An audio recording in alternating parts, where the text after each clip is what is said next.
And start. Today's session is about web cryptology. Now let's discuss about how it goes and the process of the web cryptology. First, the main objective of web cryptology is that this project we need to how to send a confidential details to a recipient without any say virus attacking or any malware function. And next, it depends on cryptolog. We'll use numerous kinds of algorithms in this to generate the encrypted strings files, and even we use algorithms for decrypting the strings and the files.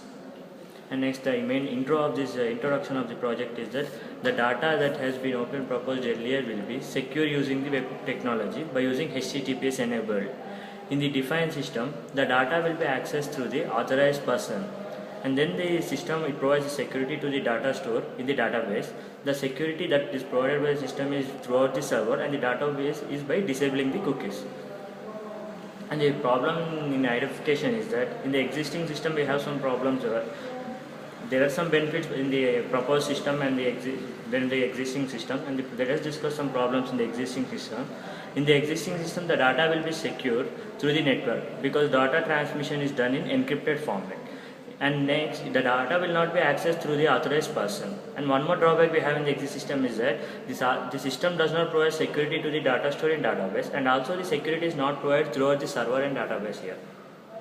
And in order to providing the solution for the problem, we come up with a solution of web cryptology. And how we overcome is that the data description is made secure only using the web technology defined for using HTTPS enabled. And next, the defined data will be accessed defined only if it is defined by an authorized person. Security for the data is stored in the database. Security for the server and database is done by disabling the cookies, etc. Preferred technologies in this project is Preferred technologies for this project is Windows XP operating system, Microsoft Visual Studio 2008, Microsoft SQL Server, IIS Web Server, and Internet Explorer of version 6 or version 7. And hardware requirements for this project is that Pentium 4 system with 2.8 GHz processor and 1 GB RAM and a hard disk of capacity 40 GB. Software requirement specifications are SDLC methodologies, spiral model explanation, and entire architecture. Number of modules. We have 5 modules in this project: the administrator, user, cryptic message,